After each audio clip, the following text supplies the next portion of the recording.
এই ঈদে অনেক প্রবাসী আপুরা আসতেছে বাংলাদেশে, বিয়ে করে বরকে নিয়ে যাবে প্রবাসে। অনেক সুন্দরী আপুরা, অনেক গার্মেন্টস কর্মী আপুরা আসতেছে বাড়িতে, বিয়ে করে বরকে নিয়ে যাবে গার্মেন্টসে, বিয়ে করে বরকে নিয়ে যাবে প্রবাসে। আমাদের কাছে এখন অনেক বন্ধা পাত্রী আছে যাদের কোনো বেবি হবে না। যদি কোনো ভাই থাকেন, বিয়ে শাদী করবেন, 40, 42, 45 বছর বয়স, এরকম অনেক পাত্রী আমাদের কাছে আছে। একজন আপুর কথা, রাজু ভাই একটা গার্মেন্টসে চাকরি করি, যে টাকা ইনকাম করি প্রতি মাসে ডাউল ভাত খাইতে শেষ হয়ে যায়। ঢাকার শহরে শহরে বাসা ভাড়া দিতে গেলেই খাওয়া দাওয়া শেষ হয়ে যায়। এমন একটা মানুষ পাইতাম যে সারাটা জীবন সে আমার পাশে থাকবে, সে আমার দায়িত্ব নেবে। অনেক আপু আছে যে একটা বেবি আছে, তার কথা যে রাজু ভাই এমন একটা মানুষ পাইতাম, হোক আমার বয়স 40, তার বয়স 60, 65, অর্থ সম্পদ আছে, খাইয়ে পরে যেন ভালো থাকতে পারি। একটা কথা বলি দর্শক বন্ধুরা, কোনো আপুরা নেগেটিভ ভাববেন না। কিছু কিছু আপুরা এমন, যদি শুনে তো মত, সিন্দুক ভরা টাকা, তখনই বলবে তোমার জন্য রেখেছি হৃদয় ফাঁকা। যদি শুনে তো মত, রয়েছে বাড়ি গাড়ি, তখনই বলবে ভুলিনি আজ রয়েছি তোমারই। কেন জানেন? একজন মেম্বার, অনেক সুন্দর চেহারা, দেখা যায় তার বয়স 30 বছর, তাকে কয়জন মানুষ ভালোবাসে? 100, 200, 500 জন মানুষ। আর একজন এমপি মন্ত্রীর বয়স ধরেন 70, 80 বছর, তাকে কিন্তু লক্ষ লক্ষ মানুষে ভালোবাসে। তাই মানুষ মানুষকে ভালোবাসে না, মানুষের অবস্থানকে ভালোবাসে। তা বন্ধুরা, আপনারা ভাবেন রাজু খানের বাড়িতে গেলেই পাত্রীর অভাব নাই, যাব বিয়ে করে নিয়ে চলে আসবো, এটা অনেকে মনে করেন, এটা আসলে ভুল। আমার কাছে এখন টোটাল পাত্রীর সংখ্যা আছে 3300, পাত্র সংখ্যা আছে অনলি 97 জন। কেন জানেন? পাত্রদের কাছ থেকে আমার টাকা পয়সা নেই, পাত্রী আপুদের কাছ থেকে কোনো টাকা পয়সা নেই না।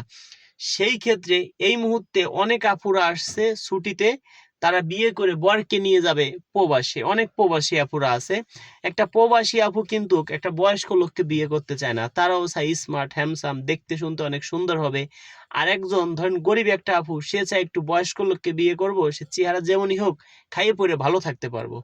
এখন যদি আপনারা দুইটা সাইড আমার কাছ থেকে নিতে পারবেন, দুইটা যে কোনো একটা, সেটা কি? যদি কোনো ভাইয়ের অর্থ সম্পদ থাকে, কোটি কোটি টাকার মালিক, তাহলে সুন্দরী বউ বিয়ে করবেন, গরিব ঘরে বিয়ে করাই দিব, বউটা অনেক সুন্দরী হবে। যদি কোনো ভাই গরিব থাকেন, বয়স 40, 45, 50-এর নিচে, তাহলে আপনাকে ঘর জামাই দিয়ে দিব।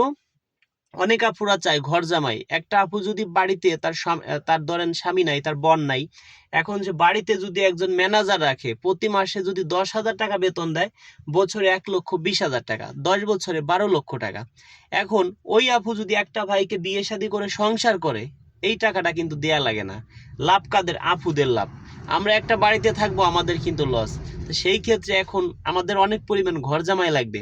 তা আমার মাধ্যমে বিয়ে শাদী করতে হইলে আমরা একটা বিয়ে করায় 10,000 টাকা নেই, এই ঈদ উপলক্ষে 1 সপ্তাহের জন্য নিচ্ছি 5,000 টাকা। তাও আবার 5,000 টাকা আমাকে আগে দিতে হবে। আর যদি কোনো ভাই আমার সাথে যোগাযোগ করতে চান, আমার নাম্বার যে পায় সেই ফোন দেয়, কারোর সাথে আমরা কথা বলি না। যদি কোনো ভাই যোগাযোগ করতে চান, আগে আমার বিকাশে 500 টাকা দিবেন, আপনাকে আমি সর্বোচ্চ 24 ঘন্টার মধ্যে ফোন দিব, আপনার সাথে কথা বলবো ঘন্টার পর ঘন্টা। কেন? আপনার মনের কথা জানবো, শুনবো। আমি যে কথা বলবো, আমারও তো একটা সময়ের দাম আছে। একটা ডাক্তারের কাছে গেলে কিন্তু তার কিন্তু একটা ভিজিট আছে।